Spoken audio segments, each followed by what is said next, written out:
Public's featured artist in the Griffin Gallery at WinCAM. I'm Krista Dix, Executive Director of the Griffin Museum of Photography, and we're thrilled you've joined us to hear from our current featured artist, Cheryl Clegg, about her series, The Endangered Lobstermen. The Griffin Museum is based in Winchester, including our satellite here at WinCAM. Cheryl Clegg grew up in New Jersey, attended the Rochester Institute of Technology, receiving a bachelor's in photographic illustration, and then moved to Boston to start her commercial photography career. Fast forward over 30 years, and Cheryl's work has appeared in numerous publications, billboards, and annual reports, as well as exhibited in numerous group exhibitions.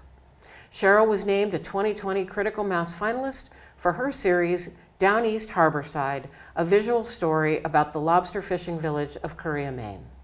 Welcome, Cheryl. Thanks so much for being here. Thanks for having me. I'm happy to be here. I am so excited to talk about this series. With our State of Our Union project, which is looking at the state of America and the people that inhabit it, this was the perfect exhibition to have here at WinCAM.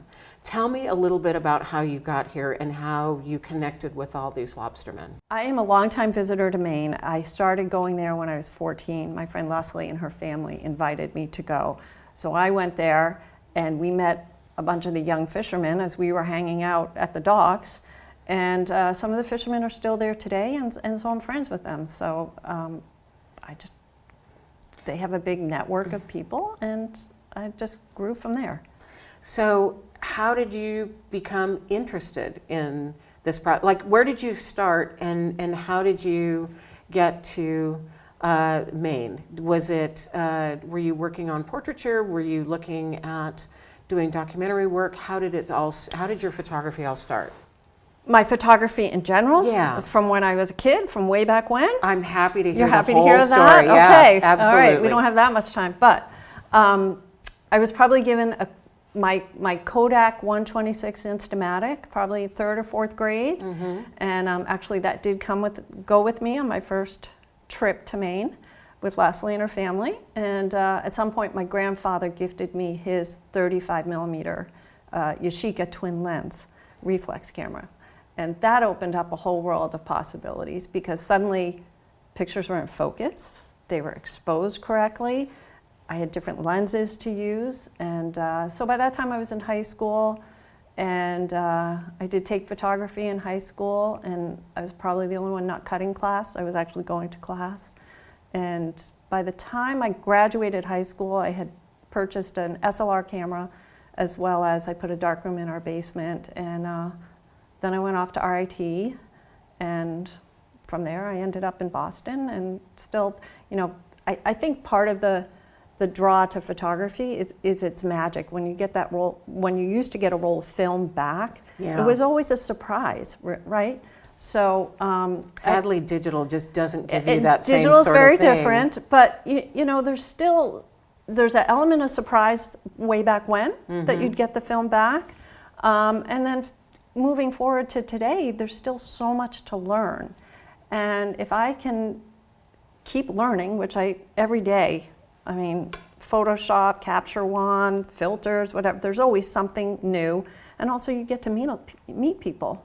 And if my pictures can have an impact, you know, it's what I've always done. I've always taken pictures. So I'm just love what I do. So talk a little bit about the documentary side of your work, or the idea about capturing these lobstermen, and certainly generations of lobstermen. Many of the images that are in the exhibition show all of those generations. Mm-hmm. Well, you know, aside from the commercial work, I've always tried to have a personal project going on. I feel it keeps you sharp. You just do what you want to do, mm-hmm, photograph it the way you want. And as far as the Endangered Lobstermen story goes, in September of 2022, that's when I started it, there's a nonprofit on the West Coast that red listed lobster. So when a food is red listed, basically what you're saying to the public is avoid this food, don't buy it. Now, lobster was red listed because of the endangered right whale. And the thought was that the fishery posed risks to the whale. And I'm all for the whales. we want to save whales. But I did think of all the families in Maine. This is the whole coast of Maine is lobster fishing. When people say lobster, generally they think of Maine. And I just thought of the families that I knew and the families that I've known for pretty much my whole life now, where it's generations that, you know, like Bob's father was a fisherman, Lenny's father was a fisherman, Lenny's daughter's a fisherman. And I just thought, well, people don't know that. They don't know how the lobster gets to the table when they go out to eat. And they're all individual businesses. They're people who have a lifetime of investments and of the boat, the traps, the rope, and time, you know, because they start at a very young age. So I thought of the families that would be impacted. At that time, there were some impending regulations that were going to occur because of the right whale, which would have significantly impacted their business. And I just thought, well, I could start photographing families, contact a couple of the fishermen that I know, just ask them what they thought of it, think it's a good idea. And I wanted to add their voice to it, because it's not my story to tell, it's theirs. Right. I was going to ask you, how did they feel about this conversation between you and the family? Anybody who's been in the series, they have given me full support, and they want their voices to be heard. So do you have conversations or texts that go along with the photographs? Yes. There's conversations, but also when I meet them, and a lot of times I only meet them when I arrive at their boat, on the dock, or wherever I let them pick where we're going to shoot, basically. But I also have paperwork, and I tell them, like, I'd like you to sign a release saying that I can use these, and also here are some questions. If you don't like my questions, tell me about lobstering for you. What has it been like for you? And what challenges do you face? So, and then I think the first person is important to hear their voice as opposed to me writing what they have said. So. I was going to say, we talked a little bit earlier about the fact that you've been going back to visit these families over decades at this point. The beauty of these photographs for me is the openness with which they stand in front of your lens. So how do you build that relationship? How do you find a way to have them be as open and as vulnerable with you? That is a very interesting question. I just try to, in general, if I'm taking someone's picture, I want them to be comfortable. If they're not comfortable, they're not going to look good in front of the camera. And you can tell pretty much right away that, yeah, that's not going to work because you're not comfortable. So I just try to get to a place, first of all, they've picked the place that we're going to shoot. It's their home, so to speak, whether it's the boat, it's we're on the side of the water at the wharf or their workshop. It's their home, so they should feel comfortable there. And there's just a dialogue that goes on. You sort of have to read the room. There's no easy answer to this question. So it really depends on the situation, very much so. But I try to just let people be who they are as well. Do you spend time with them before photographing them? So you go out on the boat with them, or spend time with the family and then come back and do the shoot? Or do you go directly and just call them up and be like, I'm going to be there at 9 o'clock? Well, we make a game plan, basically. Yeah. Sometimes I talk to people on the phone if they want to do that. There's a lot of Facebook messages that go back and forth about everything. Most of it, I don't meet them beforehand. One of the challenging things about the whole series for me are the logistics of me getting from point A to point B. If I leave my house in Massachusetts, it took me, I think, 3 hours to get to the ferry to Vinyl Haven, and then I had to get to Vinyl Haven, and then we stayed the night there, and there's logistics involved. So getting from point A to point B doesn't really give me a lot of time to just spend with the family. Plus, all these people are busy. I don't want to impact their ability to go to work. And their job revolves around the tides, the storms, the weather. So things could change easily. The shoot can get canceled because weather's not good or they're out to haul longer. Right. So there's just, I try to have as little impact on interrupting their life as possible. One of the things that I noticed in the portraits is that no one is smiling. And I know that when you photograph portraits, our expectation is that somebody's going to be sitting there smiling and grinning. So can you talk a little bit about why they aren't having those smiles on their faces? Well, when I started this and approaching the families to get the picture, of course, what everybody knows today because of selfies and the cell phone, oh, you smile, you look at the camera and you smile. So it's actually very hard to get people not to smile.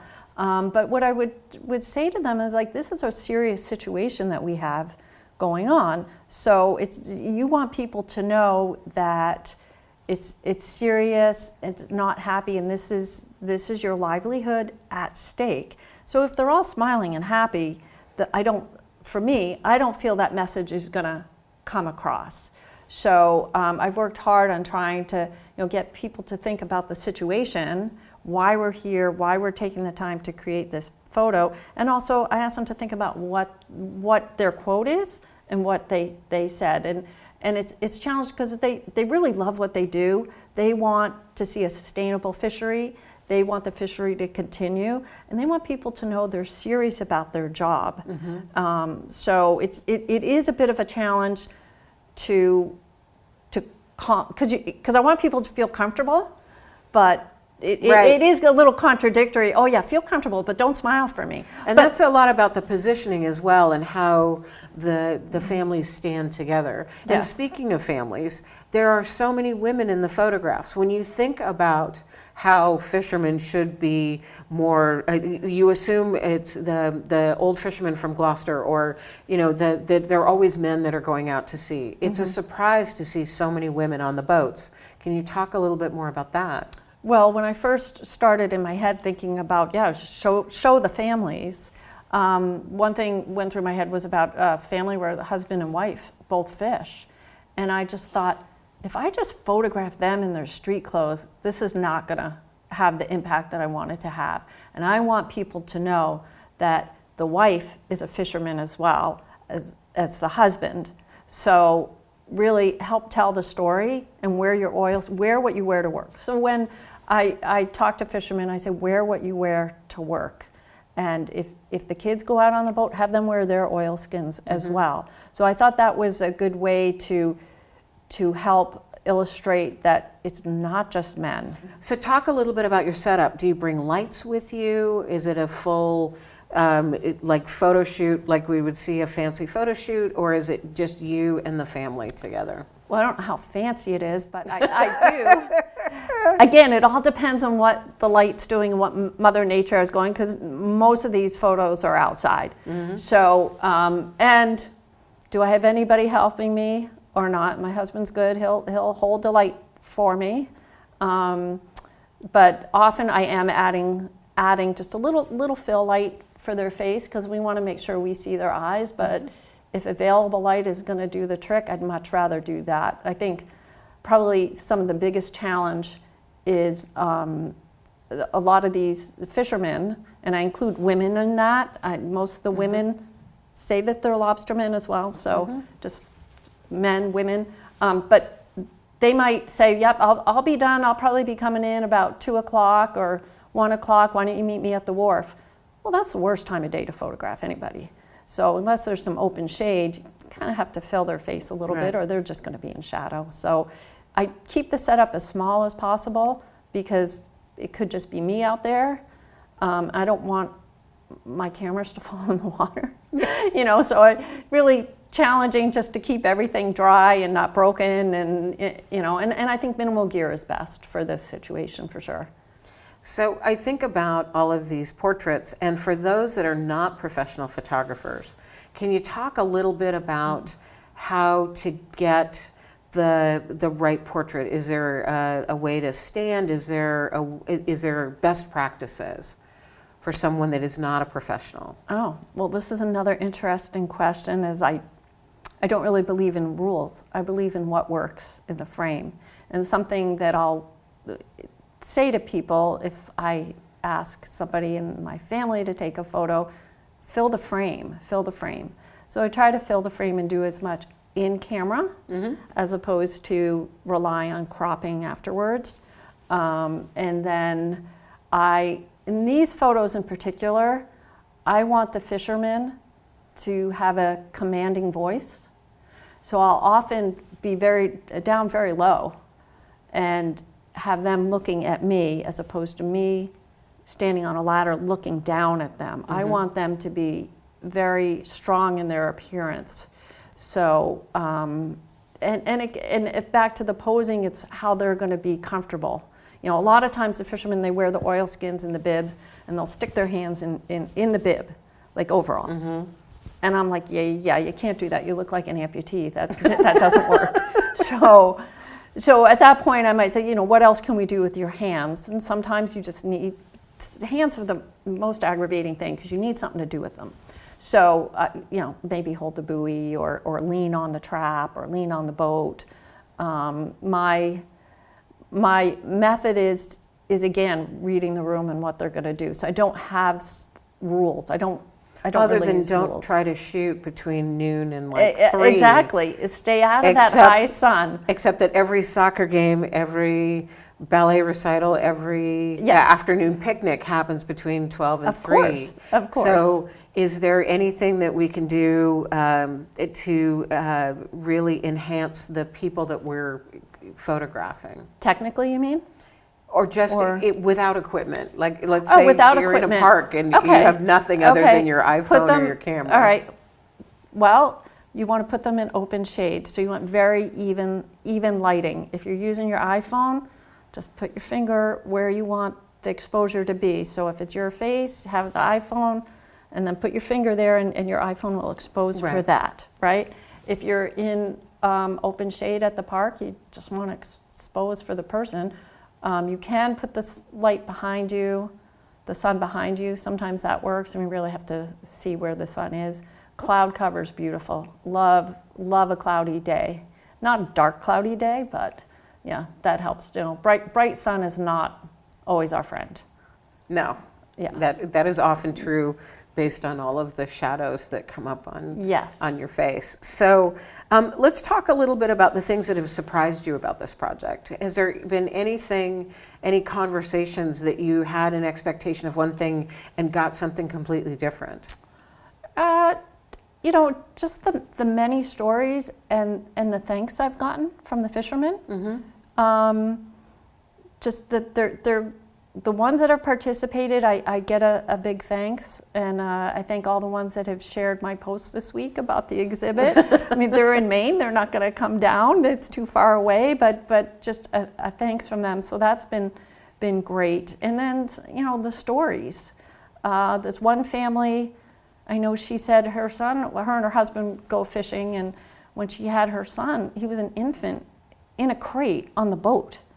And I never really thought about it, but you know what? You got to do what you got to do to make a living. And if nobody's home to watch the baby, you bring the baby with you. And there's one portrait that we have where he is on his own boat that he's gotten from his grandfather, and he started at age, what was it, 8? I think that's Will Renwick. And I photographed him a couple of years ago, but I just photographed him again this summer, and now he's got his, I think it's his great-grandfather's boat, Mariner Burgess, and he's named the boat Mariner's Way. And I believe he said he started at 5 going out with his father. And then and his father helped him start off with a few traps, and then he was able to buy more. So backtracking a little bit with the kids, they are able to get a junior license.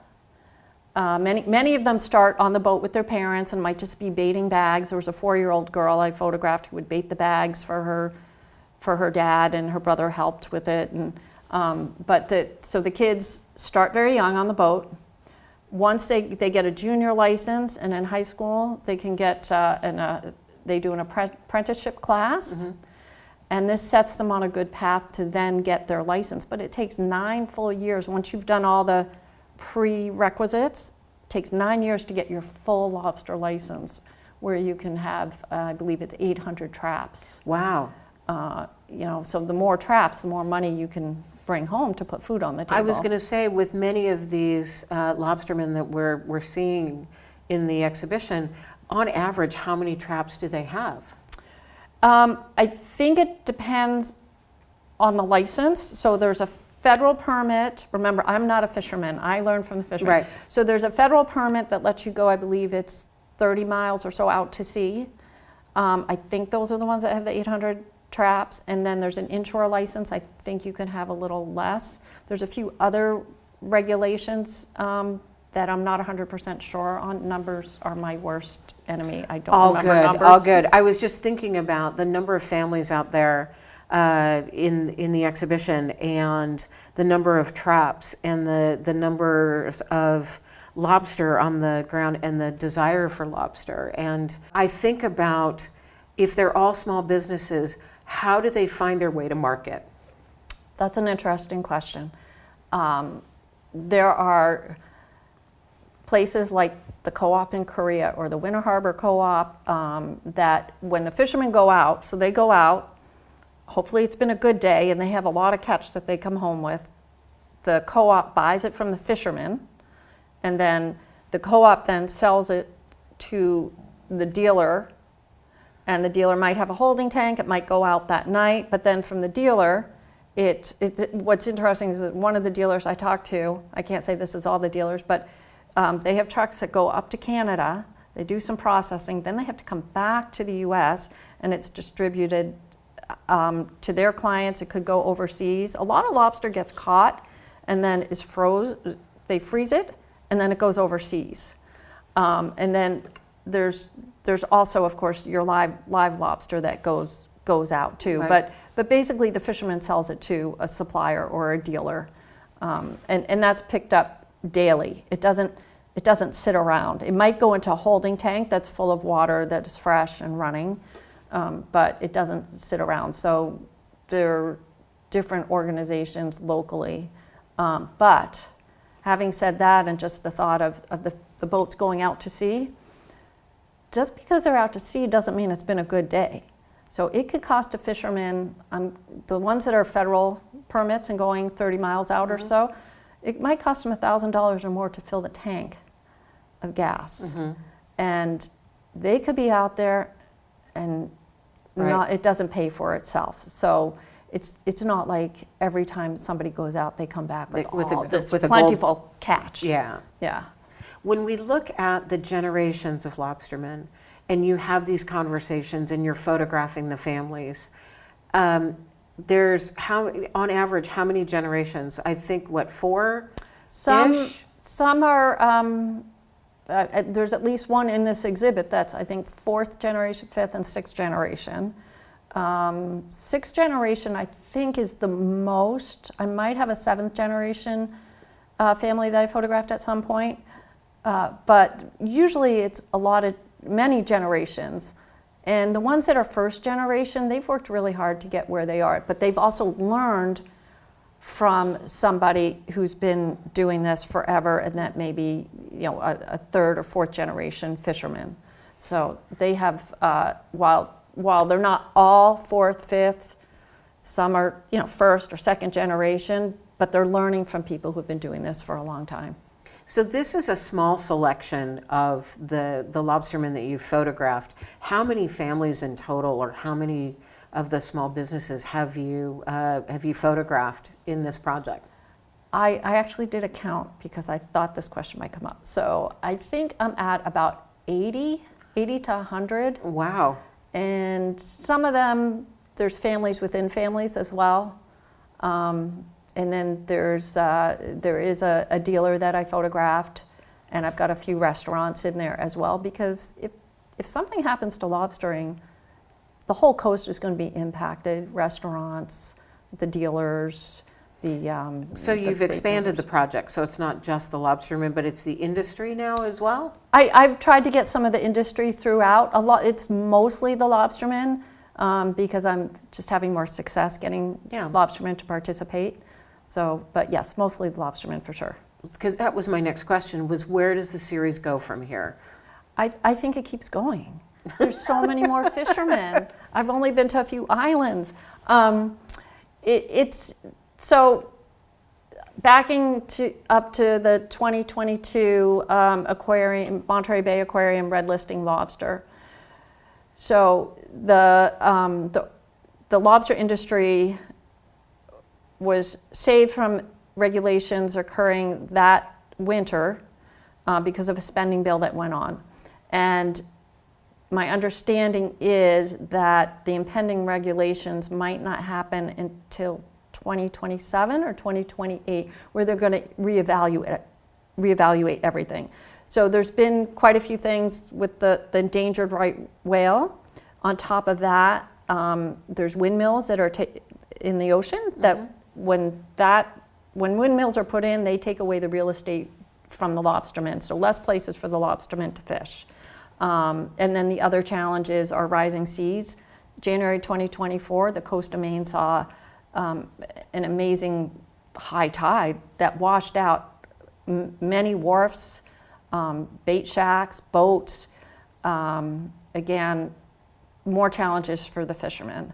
And just the rising costs of bait and fuel and gear. And other challenges are just for the fishermen have a hard time finding sternmen, people to help on the boat. But I don't see the challenges ending. So I think the story just keeps continuing. There's so many, part of the story is also, it's the generations, it's the fishermen, it's the heritage, it's the livelihood. This is what they know, what they do. It's just, it's how they live their life, everything by the ocean. And the state is so big, there's so many more places for me to explore and capture. It's just finding the right families or finding time to make it all happen. So I'm not done with it, and I'm also revisiting some of the younger fishermen that I photographed a few years back, and seeing where they're at. So that's interesting as well. So the story just keeps going. So what's the image that got away? Oh, this is a tough question. You know, every time I do a shoot, I don't care what the shoot is. The lobstermen could be a job. There's always something where, I should have tried this. I should have tried that. Why didn't I come in closer? Why? Oh, I should have put them in this light. So I want to say every shoot, there's something that I think I could have done differently. And as long as you're not dumping your cameras in the water. No, as long as I'm not dumping the cameras in the water or Yeah. watching a light go over or a windstorm blowing things away.